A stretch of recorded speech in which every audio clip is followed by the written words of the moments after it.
What's good, YouTube? Brett here. Here I am about 3 weeks after quitting my 9 to 5 job, and I gotta say, I feel amazing about it. Previously, I would have been a little nervous about this because everybody knows you gotta have some sort of income to survive, right? Well, I mean, for the first time in my life, this video, I don't even really know the purpose of this video, but more so just an updating of my journey, okay?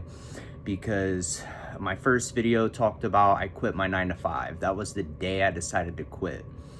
I've been consistently just trying to get on my own schedule, my own routine, waking up every morning before 9 a.m., clocking in about 9:30, 10 o'clock after getting ready for the day, eating breakfast, yada, yada, yada. And then creating structure can be the hardest thing, but I find having a routine to complement finding that structure is key. Like, being your own boss is not easy. Why? Because when you go to a 9 to 5, you know exactly what you have to do. You know exactly what your duties are. When I was a banker, I would sit with a customer. Bankers had to make a minimum of 15 calls a day. So if I'm not with the customer, I'm knocking out these 15 calls before my day even really starts. What do I do for the rest of the day? Twiddle my thumbs, kind of dick off on the computer, just messing around, whatever, talk to the other bankers, whatever. If we're slow, it's a boring day. There's nothing to do. When you're your own boss and you find that same rhythm as going a 9 to 5, meaning I have to be clocked in by 10 a.m. for my own business. Like, I have to, it's a requirement. 9 to 10 is to get ready, get some pacing in, collect your thoughts. And sure enough, you start to find your rhythm a little bit. I haven't fully mastered it yet, but all that downtime I had as a banker in between customers, because I was an overachiever, got all my stuff done early so I didn't have to worry about it later.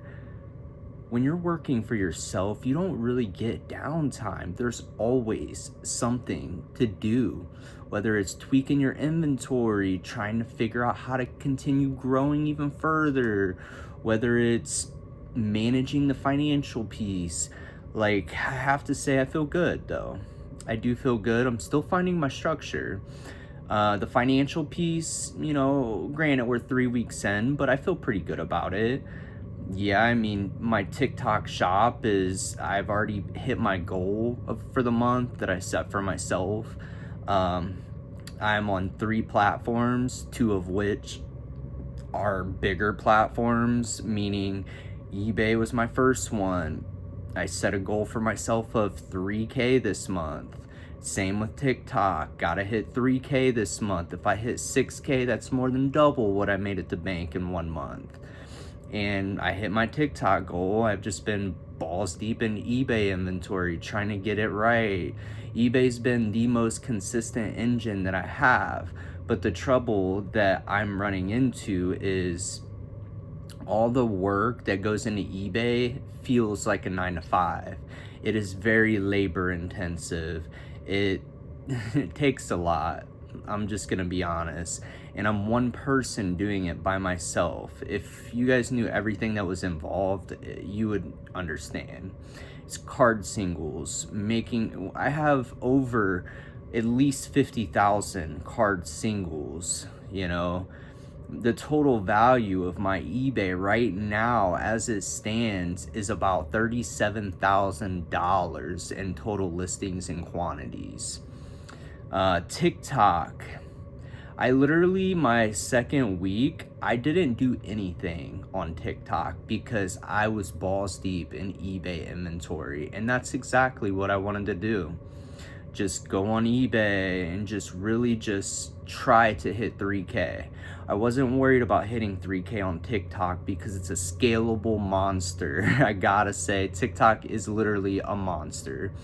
Like, I could hit 3K if I really put the time into it, and I knew this. eBay, before I quit my 9 to 5, I would hit between 1,500 and 2K a month revenue on eBay. I'm like, okay, let's see if I can hit at least 3K this month on eBay. But given that we just bought a house, I missed a set release last month because of buying the house. Didn't really stop eBay, but it made it harder to try to hit my goal. So that's why I had to go in the trenches to really try to do this. And I mean, I feel good about it. I think for the month, I'm close to 2K on eBay. Still more than I made at the bank between eBay, TikTok, not to mention Etsy. The reason why I'm not setting high thresholds for that is because I consider Etsy as like a reserve savings. Like, I don't want to touch those funds.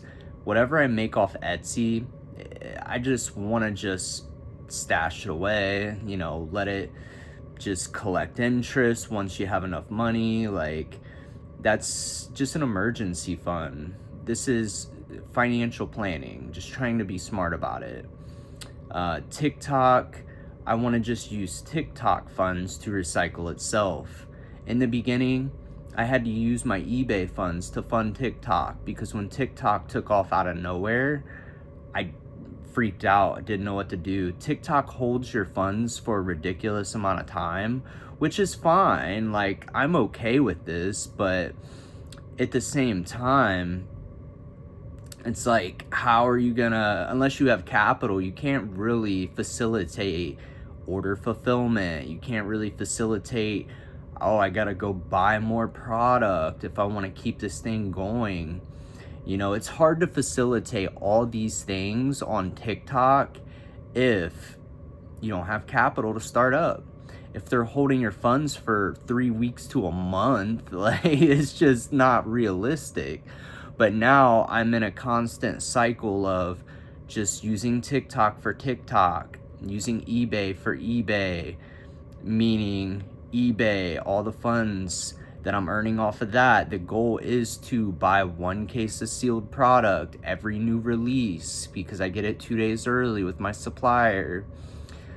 So that's like $1,000, give or take, that I gotta drop on new case. If it's a smaller side set, maybe, I think it's like 760 that I have to drop.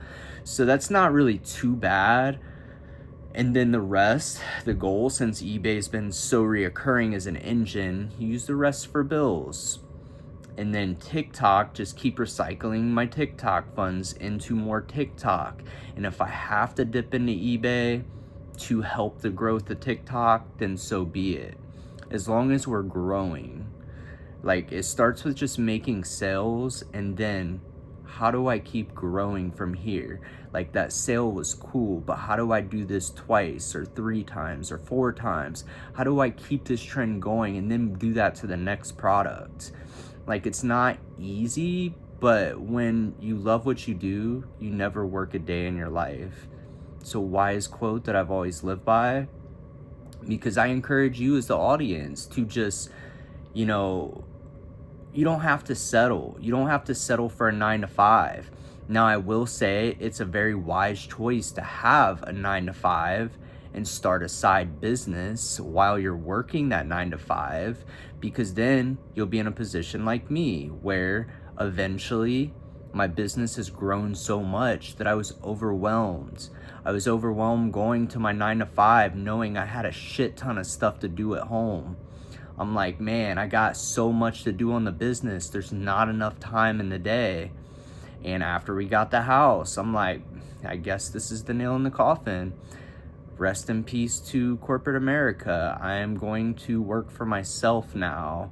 And I still don't have enough time in the day, but I'm hitting the goals. That's all that matters, is I'm hitting the goals. And that's all I wanted, that I was so afraid of in the beginning, is that I wasn't. Like, I believe in myself and I knew I would, but when bills start to come into play, it's like I don't have my 9 to 5 to pay that stuff. So, but yeah, we're about 3 weeks into being in, almost a month actually, of being into the new house.